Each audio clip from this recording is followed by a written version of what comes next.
Hello everyone, मेरा नाम है पराग पाल और वेलकम बैक मेरे इस नए वीडियो में। तो दोस्तों, आज हमारा टॉपिक जो है वो है टाइप्स ऑफ फुटिंग्स। ठीक है, तो आज हम डिफरेंट टाइप्स ऑफ फुटिंग्स के बारे में बात करने वाले हैं। आपको पता ही होगा कि कंस्ट्रक्शन इंडस्ट्री में बहुत सारे स्ट्रक्चर आते हैं, इंफ्रास्ट्रक्चर आते हैं, जैसे कि ब्रिज आ गया है। ठीक है, normal bridge, major bridge. Okay, तो ऐसे डिफरेंट डिफरेंट जो ब्रिजेस आते हैं उन सब के लिए डिफरेंट टाइप के फाउंडेशन यूज़ किए जाते हैं। जो रेजिडेंशियल कंस्ट्रक्शन रहता है होम का, उसके लिए different type of foundation use किए जाते हैं। ठीक है, तो ये फाउंडेशन में सबसे पहला आता है हमारा फुटिंग। ठीक है, मतलब फुटिंग्स ही हमारा इंपॉर्टेंट है। फुटिंग्स जो प्रॉपर तरीके से, जो इसेंट्रिसिटी के हिसाब से प्लेस करना, सारी चीज़ें इसमें आती है। लेकिन इस वीडियो में मैं आपसे बात करने वाला हूँ ओनली फुटिंग के बारे में कि कौन कौन से टाइप की फुटिंग हमारे कंस्ट्रक्शन फील्ड में स्टिल नॉर्मल इसमें अवेलेबल होती है। ठीक है, तो सबसे पहले मैं बात करूँगा, मतलब टाइप यहाँ पे वन लिखूंगा मैं, वो है हमारी सबसे पहले आइसोलेटेड फुटिंग। ठीक है,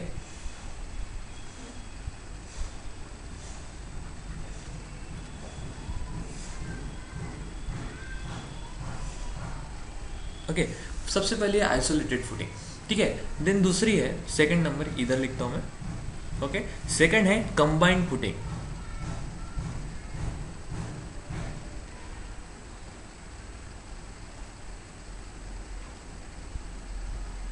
ओके, थर्ड है हमारी स्ट्रैप फुटिंग।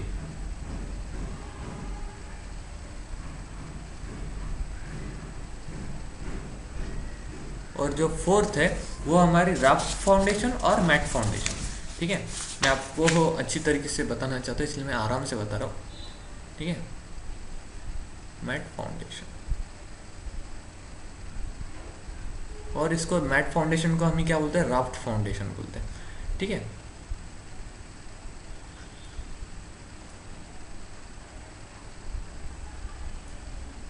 ठीक है, तो ये नॉर्मल, मतलब नॉर्मल कंस्ट्रक्शन, मतलब जो होम से लेके एक बिल्डिंग के कंस्ट्रक्शन तक, ये सारी चीज़ें, ये फाउंडेशन नॉर्मली यूज़ किए जाते हैं। ठीक है, अभी मैं हर एक फुटिंग है उसके बारे में आपको थोड़ा बहुत बताऊंगा।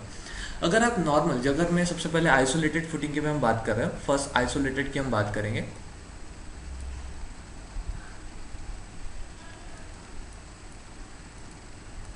ओके, आइसोलेटेड फुटिंग की मैं सबसे पहले आपको डायग्राम बना के दिखाता हूँ।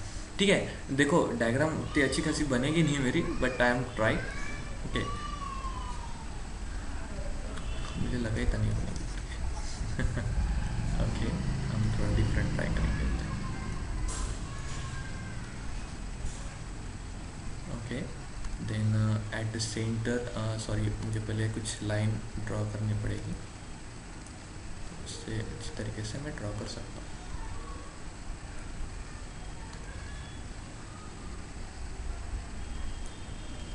ओके, तो आप देख सकते हैं यहाँ पे जो ये मैंने बनाया है। ठीक है, तो ये जो है, ये जो मैंने यहाँ पे बनाया, ठीक है, हम इसको बोलेंगे आइसोलेटेड फुटिंग्स। ठीक है, this is what the diagrammatical representation of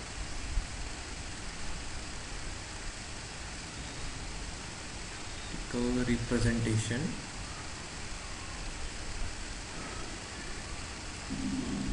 of isolated footings. ठीक है, तो इसमें क्या होता है, ये जो आपको दिख रहा है, ये जो पोर्शन है, ये हमारा कॉलम। ठीक है, हमारा कॉलम है, and this is what the slope, ये जो है ये स्लोप है। ठीक है, दिस इज व्हाट स्लोप, चलो स्लोप है, ये जो है ना, ये स्लोप है पूरा। Okay, this is what we can slope. ये जो टाइप ऑफ फुटिंग जो रहती है, ये नॉर्मल कंस्ट्रक्शन में यूज़ की जाती है। जैसे कि मान लो कोई नॉर्मल बिल्डिंग कंस्ट्रक्ट करनी है, ठीक है, नॉर्मल एकदम नॉर्मल होम वगैरह कंस्ट्रक्ट करना है, तो वहाँ पे आइसोलेटेड फुटिंग यूज़ की जाती है। आइसोलेटेड फुटिंग का काम यही है कि जो लोड, ये जो स्लोप यहाँ पे इसके लिए दिया है ताकि जो लोड है वो यूनिफॉर्मली डिस्ट्रीब्यूटेड हो फोर साइड्स में। इसका एक ये कंसेप्ट है कि उन्होंने जो भी, मतलब वो जो स्लोप बनाते हैं उनका ये रहता है, कंसेप्ट रहता है कि जो लोड आ रहा है हमारा, वो लोड हमारा सिमेट्रिकली चारों साइड को हमारा क्या होना चाहिए, जाना चाहिए। ठीक है, इसीलिए ये जो कॉलम जो रहता है, जो आपको कॉलम यहाँ पे दिख रहा है, ये कॉलम को एक प्रॉपर इसेंट्रिसिटी के हिसाब से वो प्लेस करते हैं। ठीक है, ऐसा नहीं है कि ये जो कॉलम है ये यहीं पे रहेगा, ये मे बी ये कॉलम यहाँ पे भी रह सकता है, यहाँ पे भी रह सकता है। तो ये जो अगर इस टाइप के अगर रहता है, अगर इस टाइप की सिचुएशन अगर आइसोलेटेड फुटिंग में आती है, तो उस टाइम में जो आपका फुटिंग जो रहती है वो चेंज हो जाती है। अगर मान लो कि आपका फुटिंग का पीसीसी लेइंग बेड इस तरीके से है, ठीक है, तो आपका पीसी जो आपका ये रहेगा, ठीक है, ओके वेट मिनट, तो मान लो कि ये जो है ये आपकी सेंटर लाइन है, ठीक है, चलो ऐसे ही कर लेते हैं, ये हमारी सेंटर लाइन। तो मान लो कि अगर होता है तो मे बी क्या होता है, कभी कभी ये कॉलम हमारे यहाँ पे भी आ सकता है, क्योंकि क्या होता है कभी कभी इसकी इसेंट्रिसिटी जो अकॉर्डिंग टू डिज़ाइन जो रहते हैं, डिज़ाइन के हिसाब से ये, तो आप देख सकते हैं इस तरीके से यहाँ पे डिफरेंट टाइप ऑफ इसेंट्रिसिटी। अभी ये इधर कॉलम सेट हो गया, मतलब इस पॉइंट से लेके इतना जो डिस्टेंस है, अगर इसका ये कॉलम का सेंटर ये है, ठीक है, कॉलम का सेंटर ये है, तो यहाँ से इस पॉइंट से लेके इस पॉइंट तक ये जो हो गई, ये हो गई आपकी इसेंट्रिसिटी ई, मतलब इस पॉइंट पे उस लोड का जो बिल्डिंग का लोड आने वाला है, तो उसके हिसाब से ये फुटिंग भी चेंज हो जाती है, उसके हिसाब से कॉलम भी चेंज हो जाता है, ठीक है। तो ये सारी चीज़ें वहाँ पे होती है। ओके नाउ अभी बात ऐसी है कि आइसोलेटेड फुटिंग ये नॉर्मल मतलब कंस्ट्रक्शन में यूज़ की जाती है। आप अगर आप साइड पे जाओगे तो आपको सिमेट्रिकल अनसिमेट्रिकल भी कॉलम देखने को मिलेंगे, साथ ही साथ आपको ओरिएंटेशन ऑफ कॉलम भी देखने को मिलेंगे। अब अभी ओरिएंटेशन कॉलम के बारे में आपको कुछ बताना चाहता हूँ मैं। जैसे एक कॉलम मान लो आपका स्क्वायर के फॉर्म में, ठीक है, उसके रिस्पेक्ट में एक कॉलम जो रहेगा वो इस टाइप में रहेगा, ठीक है। तो इसमें क्या होता है, ये विंड एक्शन की वजह से इनकी जो लाइन ऑफ एक्शंस है, ठीक है, लाइन ऑफ एक्शंस जो रहती है इनकी, जो सेंटर लाइन रहती है, ठीक है, सेंटर लाइन का प्रॉपर तरीके से यूज़ करके जो जब पेग्स डाले जाते हैं, ठीक है, तो उन पेग्स को सेंटर में लेके इन प्रॉपर तरीके से इनका कॉलम की पोजीशन प्लेस की जाती है। ये मान लो कॉलम इतना बड़ा नहीं होता है, जो मैंने निकाला इतना थोड़ा कम होगा, ओके, इस तरीके से। ओके तो ये सारी चीज़ें जो रहती है ये ही आपको मतलब ये सारी चीज़ें, ये जो चीज़ कंसेप्ट मैं आपको बता रहा हूँ यहाँ पे, ये सारी चीज़ें में होता है, ठीक है। लेकिन आइसोलेटेड फुटिंग नॉर्मल कंस्ट्रक्शन के लिए और मैक्सिमम कंस्ट्रक्शन के लिए यूज़ किया जाता है। यहाँ पे आपका हार्ड रॉक है, नॉर्मल रॉक है, ठीक है, हार्ड रॉक है आपका मैक्सिमम। अगर रॉक लग गया आपको, मुरूम वगैरह लग गया, तो आइसोलेटेड फुटिंग हम यूज़ करते हैं, ठीक है। अभी हम जाएंगे हमारी नेक्स्ट फुटिंग टाइप की तरफ, जो कि है एक मिनट थोड़ा इसको नीचे कर देंगे, ओके, जो कि है कंबाइंड फुटिंग। ओके तो हम कंबाइंड फुटिंग के बारे में भी बात करेंगे। सेकंड है हमारी कंबाइंड फुटिंग।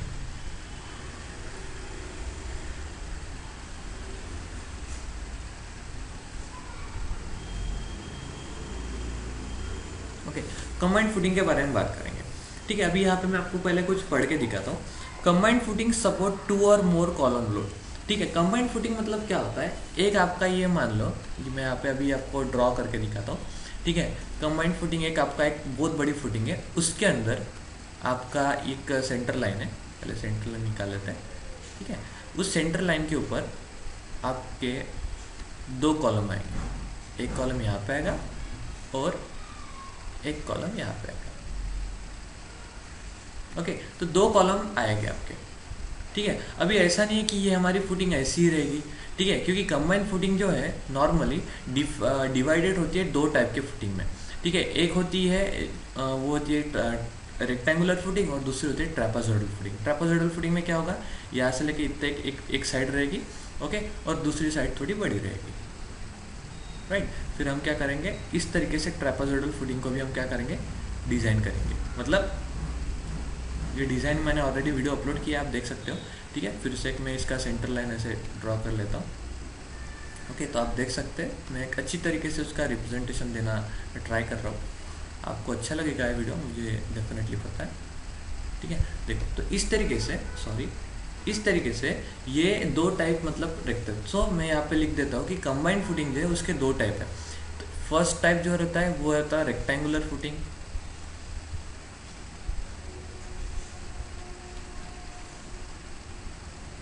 ओके, और दूसरा जो टाइप है वो है हमारा ट्रेपेजॉइडल फुटिंग, ठीक है। अभी combined footing and trapezoidal footing support 2 और मोर कॉलम लोड, ठीक है। मतलब ये किसके लिए होते हैं, 2 और 2 से ज़्यादा अगर आपके कॉलम है तो उसके लिए आपको ट्रेपेजॉइडल कंबाइंड फुटिंग लेना पड़ता है, ठीक है। दीज में कंटिन्यूअस विद रेक्टेंगुलर और ट्रेपेजोइडल इन प्लान, जैसे कि मैंने आपको दिखाया उस हिसाब से वो बनते हैं। Now when the isolated footing overlap, अभी ये कंडीशन कंबाइंड फुटिंग हम यूज कब करते हैं, जब आपकी आइसोलेटेड फुटिंग ओवरलैप हो रही है। ओवरलैप का मीनिंग क्या होगा, एक यहाँ पे कॉलम है और दूसरा कॉलम यहाँ पे, दोनों पास पास कॉलम है, तो जाके भी हम कंबाइंड फुटिंग यूज करते हैं। ठीक है, when the exterior column is close to the property line with the result symmetrical isolated footing can not be provided. हम अगर मान लो कि एक प्रॉपर्टी लाइन है हमारी, उस लाइन पे कॉलम है और हम सिमेट्रिकल आइसोलेटेड फुटिंग प्रोवाइड नहीं कर सकते, मतलब चारों साइड इक्वल नहीं प्रोवाइड कर सकते, तो उस टाइम में भी हम आइसोलेट कंबाइंड फुटिंग प्रोवाइड कर सकते हैं। मतलब कंबाइंड फुटिंग प्रोवाइड करने के दो तरीके, दो रीजन है। पहला रीजन मतलब अगर आपके दो कॉलम पास पास में है, और दूसरा रीजन अगर आप सिमेट्रिकल कॉलम नहीं प्रोवाइड कर सकते तो जाके आपको दो कॉलम को एक साथ प्रोवाइड करना पड़ेगा। Why symmetrical is needed, because आपका जो लोड है वो प्रॉपर तरीके से डाउन जाना चाहिए। अगर आपका लोड प्रॉपर तरीके से ग्राउंड में नहीं जाता है तो दिक्कत क्रिएट होती है और इसकी वजह से सिमेट्रिकल नहीं रहता है फॉर्म। ओके ना, अभी मैं थर्ड फुटिंग के बारे में बात करूंगा जो कि है स्ट्रैप फुटिंग।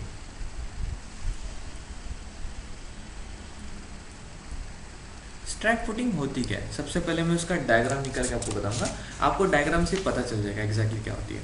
मान लो कि एक हमारी प्रॉपर्टी लाइन है, मैं यहाँ पे एक प्रॉपर्टी लाइन निकालता हूँ। ओके चलो, ये हमारी प्रॉपर्टी लाइन है। ओके, प्रॉपर्टी लाइन से मेरी यहाँ पे एक छोटा सा, ज़्यादा नहीं, इतना इतना ही मेरा एक फुटिंग है। ठीक है, मतलब कॉलम फुटिंग है यहाँ पे। ठीक है, मैं इसको थोड़ा बड़ा कर देता हूँ, इतना इतना है। और यहाँ पे सॉरी ऊपर नीचे आ रहा है। ठीक है, और यहाँ पे एक छोटा सा कॉलम है। ठीक है, एक सेंटर लाइन पहले ड्रॉ करना पड़ेगा हमें, sorry.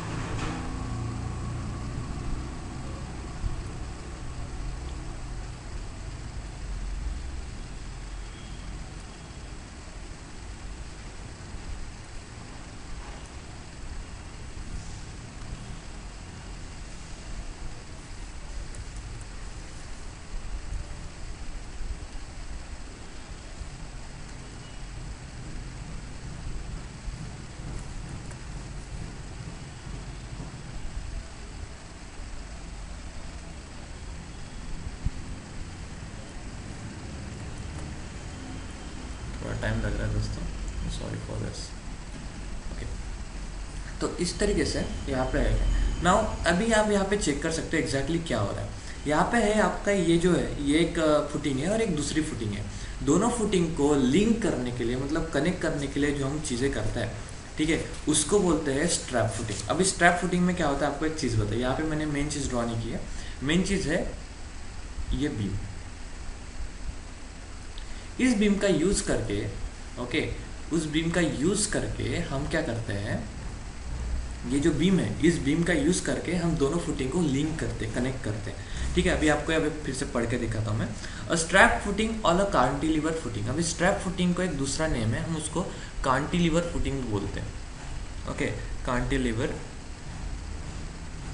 Footing. Okay, so strap footing is also called as a cantilever footing. It's one of the type of the combined footing. Okay, this is nothing also called as strap footing भी एक type of क्या combined footing, क्योंकि हम दोनों footing को क्या कर रहे हैं, combine कर रहे हैं with the help of one beam. ठीक है, एक beam का use करके हम दोनों footing को क्या कर रहे हैं, combine कर रहे हैं। ठीक है, it consists of an isolated footing of two columns connected by a beam called strap beam. यहाँ पे क्या हो रहा है, ये एक isolated footing है। Okay, isolated footing. ओके, ये दूसरी भी हमारी आइसोलेटेड फुटिंग है। ओके, तो ये जो बीम यहाँ पे कनेक्ट हुआ है, ये हमारा है स्ट्रैप बीम। ठीक है, तो स्ट्रैप बीम का यूज करके, ये जो स्ट्रैप बीम है, इस बीम का यूज करके हमने दो फुटिंग को क्या किया, कंबाइन किया। ठीक है, तो इस बीम को हम बोलेंगे स्ट्रैप बीम। सो दो फुटिंग को हम एक बीम का यूज करके कनेक्ट कर रहे हैं, इसलिए हम इस फुटिंग को स्ट्रैप फुटिंग या कि कैंटिलीवर फुटिंग भी बोलते हैं। ठीक है। The strap beam consist not remain in contact with the soil and thus does not transfer any load to the soil. इस बीम को सिर्फ काम है ये सॉइल के साथ कुछ अटैच नहीं रहता है, ठीक है। इस बीम का काम इतना है कि इस दोनों फुटिंग को एक साथ लिंक करके रखे। Okay, these are better suited when the one of the column is on the property line and the another is footing। ये कब ये टाइप ऑफ फुटिंग हम कब यूज करेंगे, जब हमारी ये प्रॉपर्टी लाइन है, इस प्रॉपर्टी लाइन पे आपका एक कॉलम इस तरीके से कॉलम आ रहा है और दूसरा कॉलम एक सेपरेट उसके साइड में आ रहा है, तो इस कॉलम को बेटर सपोर्ट करने के लिए इस कॉलम का यूज करेंगे और इन दोनों को ज्वाइन करेंगे एक बीम का यूज करके। तो ये जो पूरा कंस्ट्रक्शन, ये जो पूरा ढांचा है, इस ढांचे को हम बोलेंगे पूरा स्ट्रैप फुटिंग। ओके, नाउ अभी हम दूसरे हमारे इसकी तरफ जाएंगे जो कि हमारा फोर्थ टाइप है, जिसको हम बोलेंगे मैट फाउंडेशन। ओके,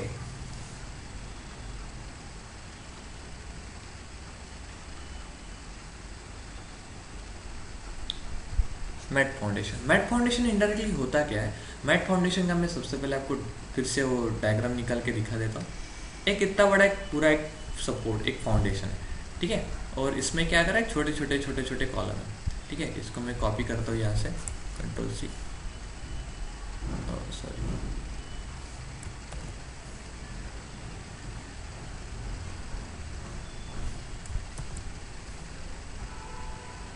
छोड़ो, ड्राइंग कर लेते हैं।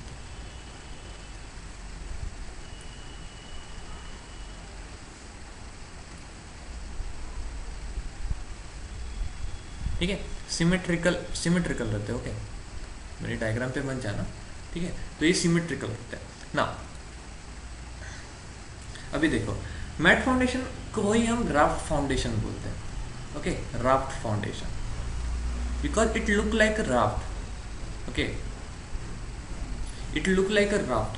Now when the soil is having very low bearing capacity and or column load are very heavy, अभी ये टाइप ऑफ फाउंडेशन कब यूज किए जाते हैं, नोट, जब आपकी soil bearing capacity of soil, bearing capacity of soil is very low और